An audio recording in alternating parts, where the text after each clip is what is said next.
127వ జయంతి జరుపుకోవడం చాలా ఆనందదాయకంగా ఉంది. ఎందుకంటే అలాంటి ఆంధ్రుల బిడ్డ అని చెప్పుకోవచ్చు.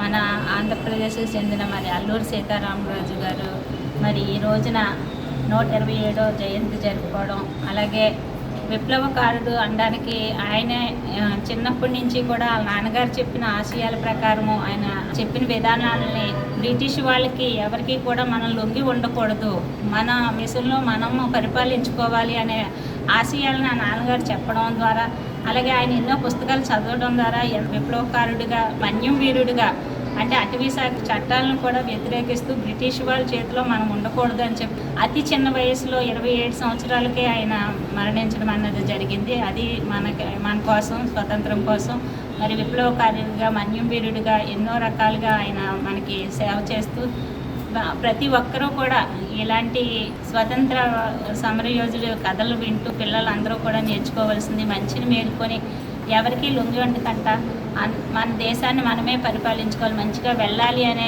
దానికి మరి అల్లూరి సీతారామరాజు గారు ఒక నిదర్శనము. అలాంటి వీరులకి పుట్టినరోజు జరుపుకోవడం నిజంగా మన అదృష్టంగా తెలుపుకుంటూ అందరికీ కూడా ధన్యవాదాలు. ఈరోజు అల్లూరి సీతారామరాజు గారి 127వ జయంతిని ప్రభుత్వం అధికారికంగా మనకు వచ్చిన ఆదేశాల ప్రకారం ఈరోజు మన పురపాలక సంఘ చైర్పర్సన్ గారు, నేను మరియు మన సిబ్బంది అందరం కూడా ఈ కార్యక్రమంలో పాల్పంచుకోవటం జరిగింది. భారతదేశానికి స్వాతంత్రోద్యమంలో పాల్గొన్న ముఖ్య నాయకుల్లో మన ఆంధ్రప్రదేశ్ నుంచి అల్లూరి సీతారామరాజు గారు ఒకరు.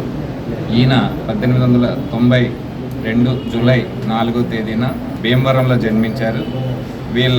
ఈయనకి 15 ఏళ్ళు దాటాక వీళ్ళ తాతగారు మన విశాఖపట్నం జిల్లా పద్మనాభం మండలంలో పాండ్రంగి విలేజ్ ఉండటం జరిగింది.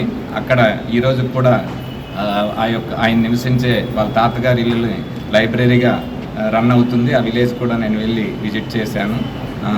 కాబట్టి మనకి అల్లూరి సీతారామరాజు గారి చరిత్ర ఎంత మన ప్రతి ఒక్క యూత్కి కూడా చాలా అవసరం.